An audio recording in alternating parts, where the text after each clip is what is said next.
So with that being said, what would you say? You said that the kid, I mean, because really and truly kids want truth.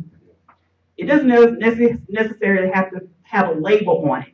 Amen. I mean, why would you want to put a label on what the truth is? The word of God is self-explanatory, and when you're talking about, I love the fact that you guys want to be known as inspirational artists, because if you think about it, rap has always been here, because rap is about communication, it's poetry, but man put the word hip hop on it, and that what made it negative. And I don't agree with everything that G. Craig Lewis says, but I do also. But some of the stuff that he says, I can honestly say I do agree with it, because a lot, like I said, music does carry spirits, and I know that different cultures and everything are different. I just believe that sometimes we underestimate our children. I mean, we can be truth and transparent to them. Just like when Reckless Mercy was up here, they was talking about just they like rap because it's real. Why even put it? Why put the word hip hop on it? Why just say gospel truth? You know what I'm saying? Inspiration. Because gospel means good news. That's what it is. That's what it's all about. Can I say something? Is there a question out there? Yes. Go ahead.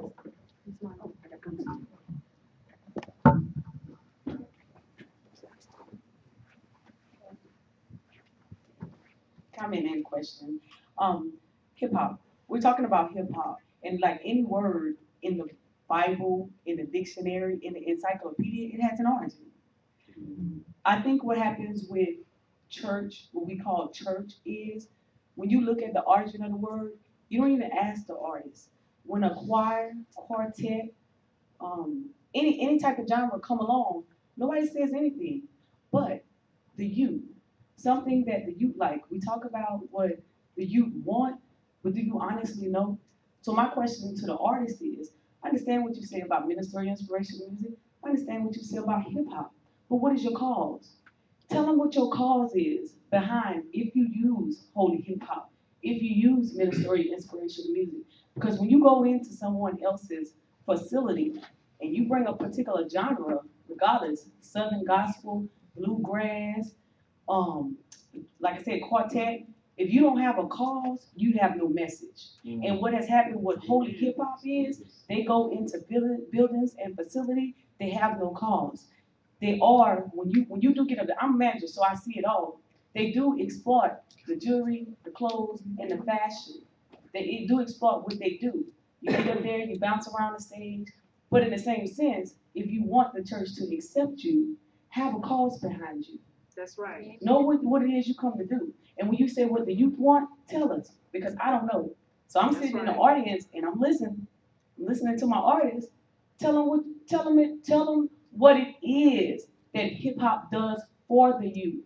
You tell them the cause and the effect, and then you have an audience. Amen. Wow. Amen. You hit right on the nail. What I was gonna say was, you guys, what I appreciate about you guys the most, because y'all been in my lounge, and I was telling my brother Alonzo earlier that one thing that stands out from gospel Christian rap versus hip hop is the substance and the message behind the music. We can be rappers or we can be singers, but if we're not out there being transparent and if we're not sharing a message with the people, then we're just like the world. If we're up there and we're just singing and it's nothing behind the singing, it's nothing behind the message, nothing behind the lyrics, then we're doing no better than what they're doing. And a lot of times we want to sample, different things, try different things, but all you need to try is God. If you're going to do Christian music, you just need to try God. You just try what the world do, because that's for them. They made it off that, and that's fine. But if we're going to win souls, if we're going to win the lost, then we have to be in tune with the Spirit. We have to be in tune with the things of God. We have to be in the flow and in the move of God. We have to spend quiet time with the Lord, to see what it is that He's saying. And, a lot of times we want to reach the youth. It ain't about that. You know what I'm saying? We don't need the world to gospel way down for them because they understand stuff that we just found out about. That's right. I work with kids and they're like 6 and 7 years old. They're telling about sex, drugs, all kind of stuff. They talk about what they tell their parents what to do. So we don't. There's no such thing as reaching. That's why I can't understand. Is we talking about we want to reach the youth? We gotta do this. We gotta do that. We gotta draw a skit for them to understand that they don't know what Jesus said about being lifted up.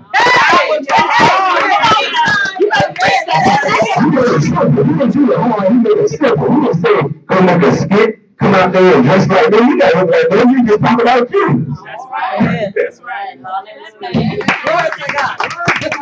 Right, we have a question from one of our audience members. I have a question and a comment. My comment first is, there was a statement made, or the quote that you read that said that gospel artists, holy hip hop was taken to elevate self, to promote self. I believe that when hip hop, let's go back, when hip hop first started, there was a movement, it was a culture to bring people together. It really had nothing to do with God. Sadly, but true, it had nothing to do with God. When church folks, so to speak, started bringing church or gospel into the hip hop culture, they rebelled against it. That's why they fought so hard to promote themselves and say, you know, KRS had a point. I can't go directly to God. Right. That's the reason why I no longer am a Catholic, because I feel like I have a direct line to God through His Son who came and died for me. However, I do buck against the comment that was said that there's an ulterior motive or a way to promote negativity. TAP, my question is for you. You have a song called Holy Boom. And in your song, it is scripturally based. It is coming from Proverbs 9 and Proverbs 31. So my question to you is, can you explain to the people some of the lyrics of your song so they can see that there's no way it's selfishly promoting yourself, because you're talking about a scripturally based woman of God?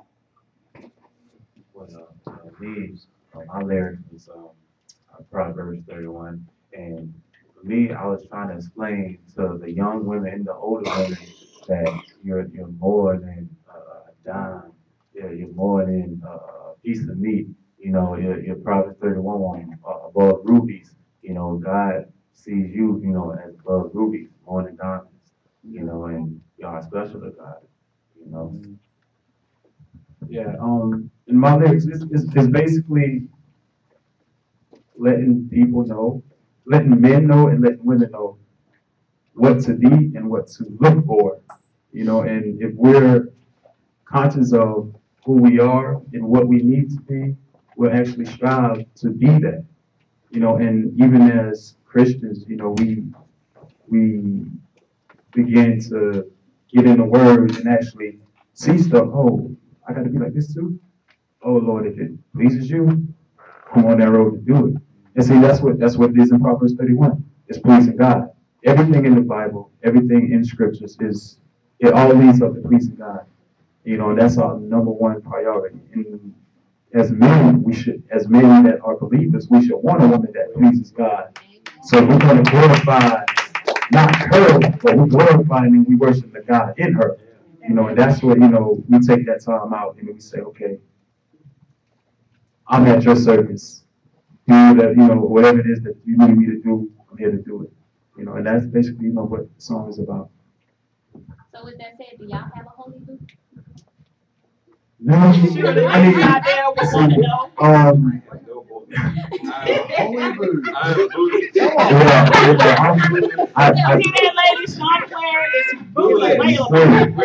Which camera? All you virtuous women, only virtuous Only women. virtuous. Exactly. Only holy boom. You don't come up here with your leg out. Yeah, right. No, not true. Yeah, I do.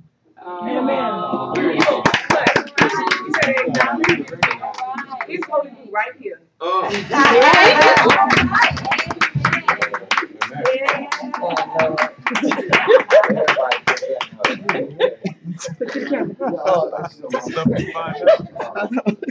Share something about if it's okay.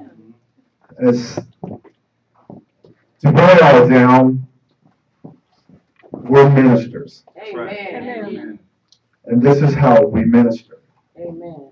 God's called each and every one of us to be his witnesses on this earth. Amen. He said, go and preach the gospel, be my witnesses, and make disciples. And this is how we do it. You know, I don't have a college education. I hardly got a high school education. I barely made it through. I've been locked up. I got set free from drug addiction and fornication. God forever set me free. You know, and this is the only way that I knew to serve him. And this is how we serve him. This is how we preach. This is how we minister. And the one thing, I don't agree with everything that the gentleman there was saying, but yes, I do believe that as ministers, we've placed ourselves in at a standard, and we have to live that standard. We've got to live what we preach. Amen. Yes. Amen. And we can't just go out there and do what we do because we do it good and we know how to do it well. No, we gotta have some substance behind what we're preaching. Amen. Amen. Amen. You back it up. Yeah, I was, it's funny he said that because I was over here in the spirit, man, was just telling me the same thing. To tell y'all, what I always tell people, like, it's bigger than music. That's right. This is ministry. Yes.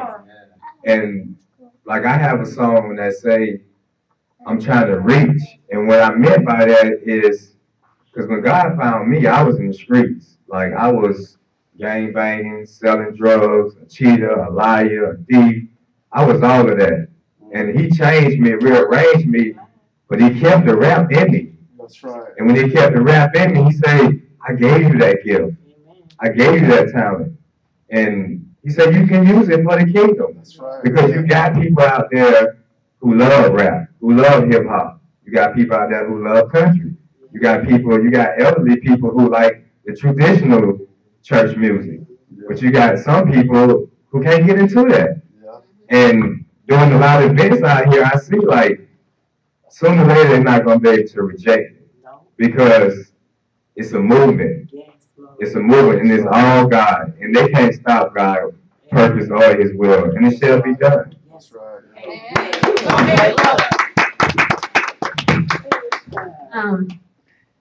I know that you guys, the music that you sing about and the message that comes across in your music. But my question is to you, what is your goal for your music? What is your goal? Where do you see your music going? And how would you feel if your music was played in a club? Are you looking for it to get to the club, which would be a great place for it to go? You know, so if y'all can answer that. Yeah. Well, like I say, it's bigger than music. And when God showed me the vision of our music, he showed me like worldwide, not just here, because a lot of people need to hear this message.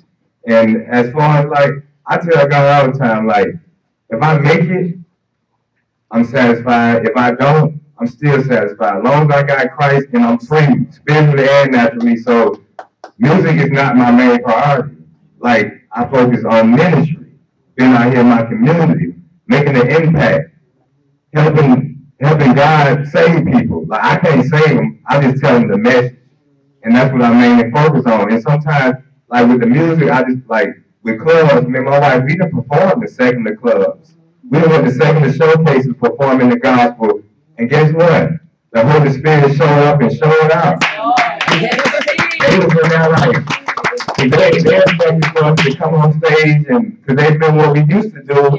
And God had hid us for like a year straight. So when we came back, they was expecting something gangster. But we got up there praying, and you'll be surprised.